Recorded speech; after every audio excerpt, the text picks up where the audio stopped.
Did I just see the Grand Seiko watch I've been waiting for? Possibly. Maybe. I'm not sure. Grand Seiko is launching several watches in 2021. I just attended the Watch Time hosted Grand Seiko Online 2021 introduction, where, by the way, they did something new. Let's review these new watches and see what we think on this episode of Adventures with Time.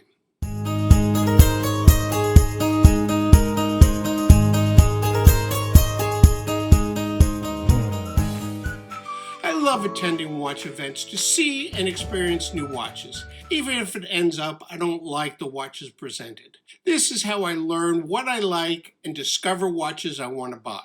Well, I just attended another Grand Seiko virtual event to learn about the brand's new watches for 2021. This was hosted by Watch Time magazine and featured Joe Kirk, brand creator for Grand Seiko America. I've attended these Grand Seiko events before and always find them interesting. Now, most of the watch images and specifications can be found on Grand Seiko's website. It's the information that comes from discussion and participants' questions, including my questions, that give me a deeper insight. In this event, presented on March 4th, Joe Kirk reviewed several new 2021 Grand Seiko watches, but this time they did something new. Joe had two watches on his wrist and one in his hand, all that he kept out of view. The first participant who guessed any of the watches would win a Grand Seiko gift box. No, they didn't give away a watch. Each of the three gift boxes contained Grand Seiko swag, things like a pen, notebook, and even slippers. Yes, Grand Seiko slippers. I didn't win though. Anyway, the star of the 2021 lineup is the SLGH005, better known as the White Birch, or Shirakawa in Japan. This is a tree that's plentiful in the Shizukuishi area, which is where Grand Seiko has recently opened their new design studio. The White Birch features the new Series 9 design and is part of the Grand Seiko Heritage Collection. This watch houses the new Caliber 9S A5 movement and offers a high beat of 36,000 beats per hour. A whopping 80 hours of power reserve, a dual impulse escapement, free sprung balance, and a horizontal gear train. But the touted star of this watch has to be the embossed style intended to represent the bark of the white birch. This style takes the textured finish of the snowflake watch to the next level. The dial is made by first pressing the pattern into the metal, then a galvanization process to get the appropriate color and textured finish. I think you'll agree that the result is striking. The minute hand is long and slender, whereas the hour hand is short and wider with a cut-off tip. Both are faceted to play with the light, with the hour hand having a granulated strip down the center for ease of readability. I love the way the hour hand seems to continue into the hour marker when the two line up. Speaking of hour markers, they display the high polished finish and sharp angles seen on other Grand Seiko watches. But the 12 o'clock hour marker on this watch is wider and has a three-part design. I don't remember seeing that on any other Grand Seiko watch, but I could be wrong. Of course, the case has flawless finishing with sharp angles with both matte and Soratsu polished finishes distinctive of the Grand Seiko design. This watch sports a stainless steel bracelet.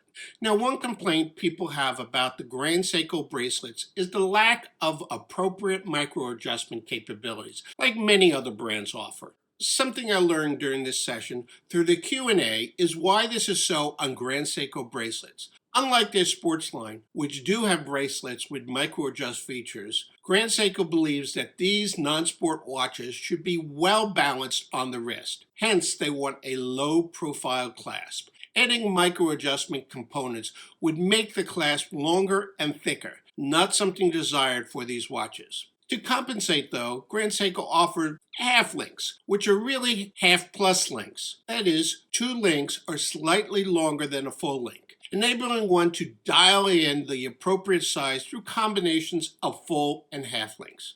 Nice idea, but this still doesn't cover the variations our wrists may experience during the day due to temperature and humidity. But to be honest, I can only think of a couple of times when I've actually used the ratcheted micro adjust on one of my watches during the day. I'm not sure this is a great issue for me. Would this stop you from buying one of these watches? No? Well, what might stop you is the price tag of 9,100 US dollars. Remember when I balked at the SBGH 269 because of its 6,400 US dollar price? And that was a limited edition watch to just 900 pieces. The White Birch, although currently having a slow initial release, will have wide availability. Of course, the White Birch has a new 9S A5 movement, that impressive embossed style, and other features which does make it a great looking watch on paper. What do you think about this watch? I do think it's a beautiful watch, something I want to see on my wrist to get a full impression of how it looks and whether a white dial is something I want in a Grand Seiko watch. My white dial ball watch is very fitting to the historic appearance that watch represents. But is that what I want for my first Grand Seiko? Again, only seeing it in person will let me know. I need a trip into New York City for another visit to the Grand Seiko boutique. Joe showed some other new watches. 3 new limited edition watches ranging in price from $18,600 US dollars to $185,000. Not something I'd be interested in. Also new for 2021 are 4 more watches in their Seasons collection.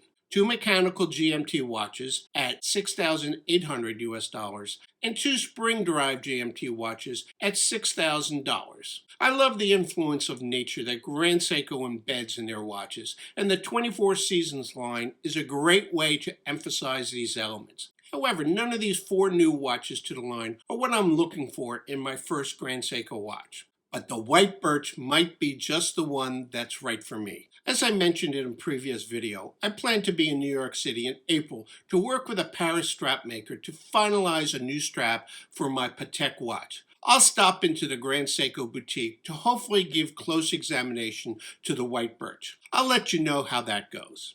Here are some other videos I've made on the Grand Seiko line and on my Patek watch. Thanks for watching, and I'll see you in my next video.